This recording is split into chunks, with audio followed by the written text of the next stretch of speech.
He's the founder of the World Toilet Organization, the Base of Pyramid, and the School of Gumption, a man who has started 16 companies and became a self-made millionaire before the age of 30.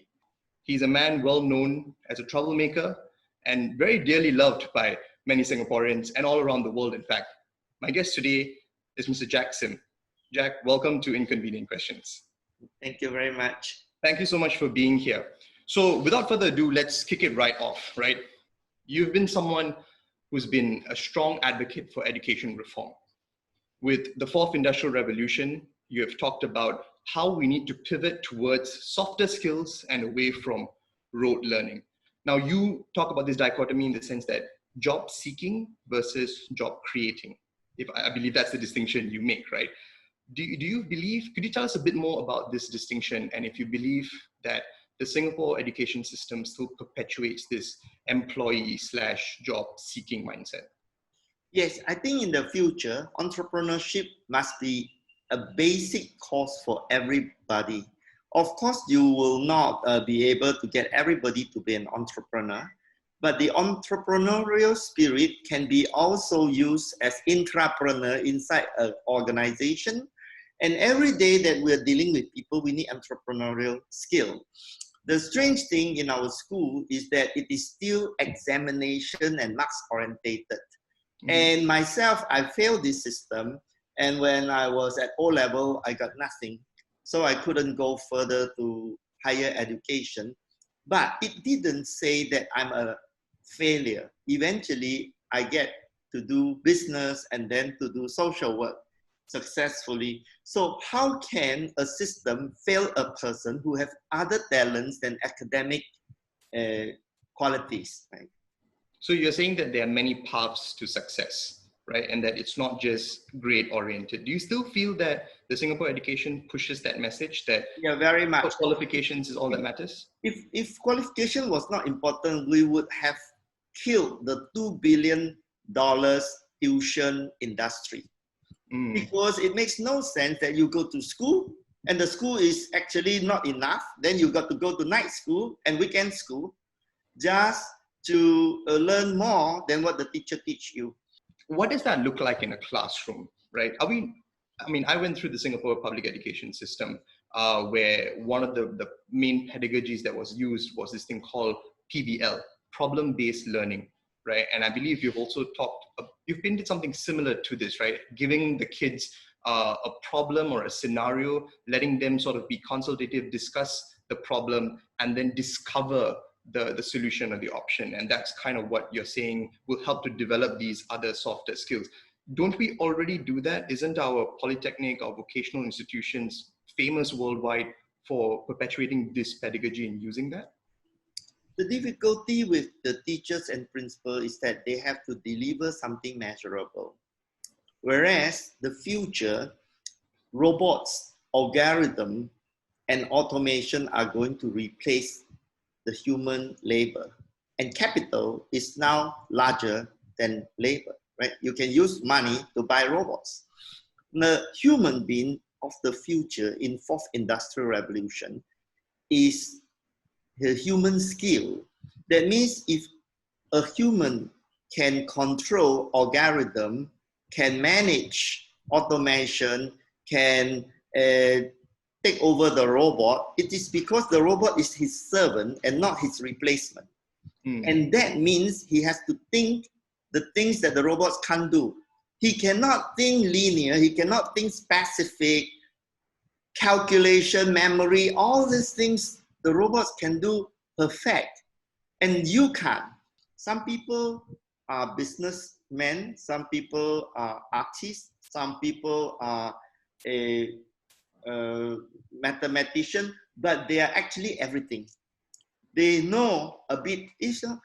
If you think about a civil servant in the office, he does one job very, very well defined. But when he go home, his Ministry of Finance, his Minister of Home Affairs, his Minister of Cooking, and Minister of Cleaning the House, and Education and Healthcare, he suddenly become multi-ministry. He become a government of the whole house. So I think people are so smart, but system should not define people so narrowly. One of the big problems in Singapore is that the politicians are so afraid of being criticized. Singapore is the hardest country for a Singaporean, but Singapore is a very easy country for Ang Mo. The Singapore Changi Airport was named Aerotropolis, and they paid $1 million for a branding consultant to name Aerotropolis. All the taxi drivers say, where do you want to go? Changi Airport. The taxi driver is the brand consultant. Yeah. They say Changi Airport. And if the taxi driver say Changi Airport, Aerotropolis doesn't fly. Yeah. And then later on, they pay another $1 million for another consultant, Western one again, to make a research and finally told them that Changi Airport is the right name. So they reversed it again. And then they paid $2 million, but they could ask a local taxi driver. Imagine the educational system is a plantation. All the crops are laid out very nicely in a row, and the crop is exactly the same crop. There's no other crop in this plantation. Mm-hmm. And then you graduate from the plantation and you go to society, and it's a rainforest.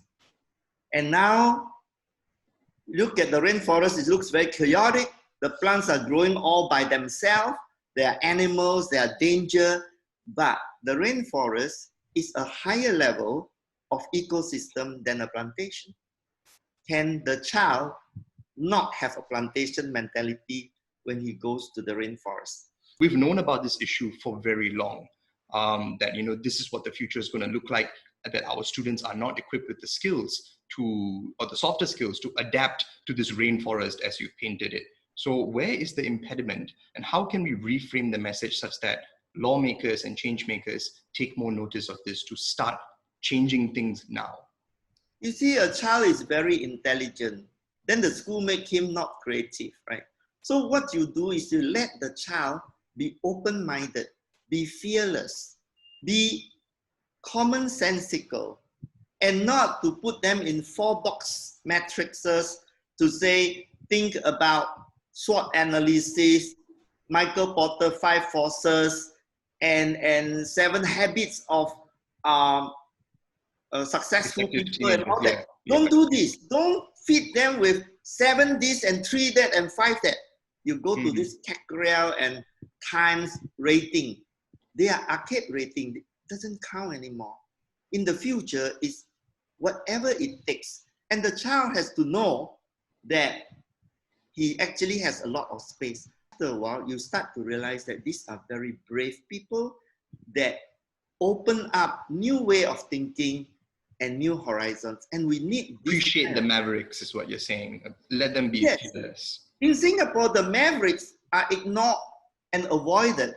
But Jack, do you feel like your story is something your personal story was something exceptional, right? In your experience, you started the WTO and the BOP, and you championed all these causes after securing financial independence and security, right? Isn't this the conundrum that most of our youth face? They want to be fearless, but the opportunity to be fearless or the security to be fearless comes when you have a kind of safety net. They want to do these things, but the question they ask is, how do I monetize my passion without first achieving the financial foothold that maybe, Mr. Jack Sim managed to do? He did all these great social causes after starting 16 businesses. I am a fresh grad. If I go and start this social enterprise, who's going to invest in me?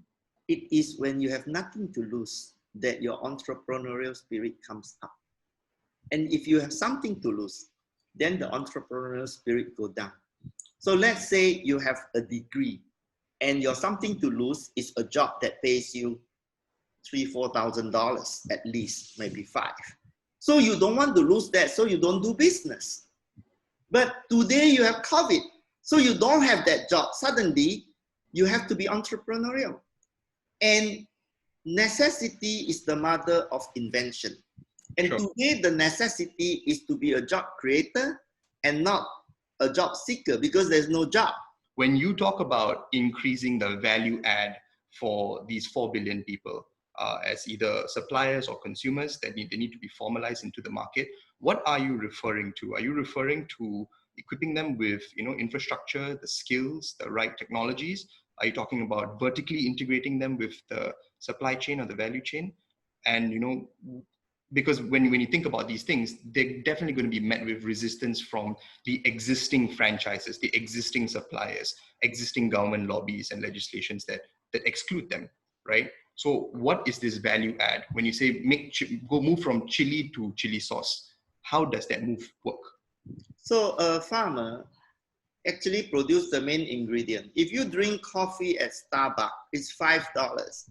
But the coffee bean that is inside the coffee is less than 5 cents. So why is it that the farmer get less than 1% of the end price? So what we need to do is to go from coffee bean to roasted coffee, and then if you move that, you probably already increased by 5x, 10x, and then by the time you move to Starbucks, it's 100x.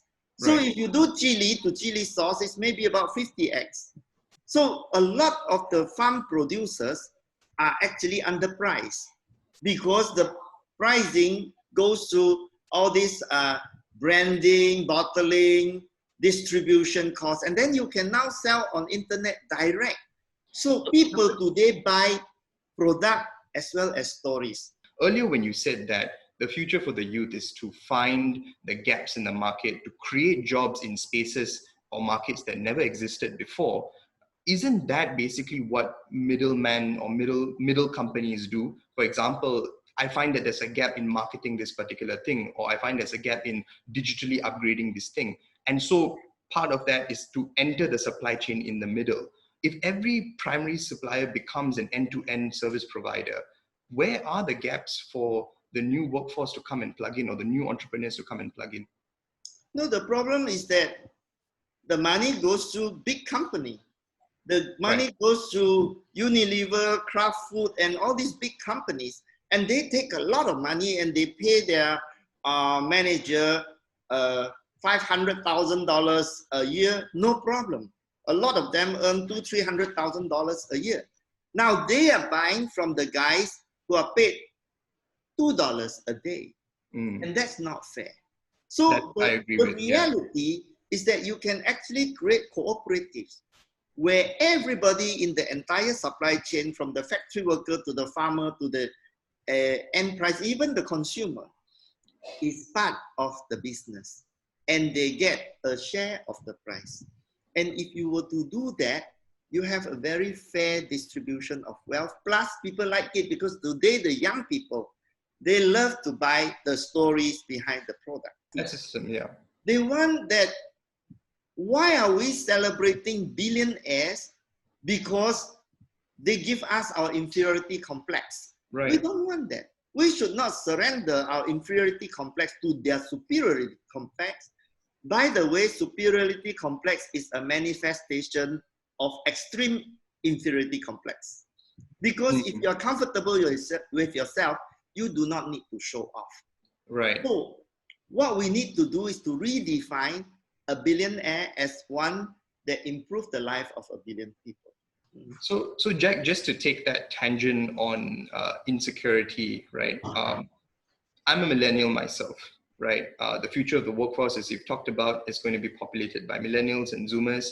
And throughout our upbringing and education system, we've been told that possibilities are endless, that we can change the world. Lots of us want to champion causes. We go into the workforce, we want to see change immediately, right? Do you feel like education reform that perpetuates these softer skills tells us that yes, we can change the world, and then sort of create this idea that the millennials have very short attention spans, so they're very entitled, and they want immediate change immediately, right? And then when they go into the workforce and they realize that's not true, it sets them up to be jaded a little bit. Do you feel like that's a fair assessment? No, I've been working with a lot of students, especially at the NUSS, and I've been mentoring so many teams. I find that the quality of youth today is higher than my generation, And my generation is only wanting to earn more money. And these young people, they have ideals. They want to get a better world. They're more informed about environment. They're more informed about injustice in society. And I think these are things that are never found in my generation. We were only worried about our own family. So I'm very optimistic about the young people. But the only thing that blocks them is the educational system. Because the educational system teaches them fear. And now they are so afraid. And they're afraid to try new things. They're afraid whether they have permission to do this or do that. Is this allowed? Did the government say we should do this? The government say we don't do this, we don't do this. And the moment we can teach them to be fearless, you will find fantastic young people, talent all unlocked. And this is the role that education has to change. And a child is multi-talented. A child is forgiving, is cheerful, is laughing all the time, is dreaming all the time, and is experimenting all the time. And the moment they go to school, they stop experimenting, stop dreaming, and they focus on examination. What we need to do is to keep the child in every child and never let the child die. I am 63 years old. I'm still a child. I do not want to be an adult. Okay, and with that message of optimism and keeping the child within us, Jack, thank you so much for joining us at Inconvenient Questions. Thank you. Thank you.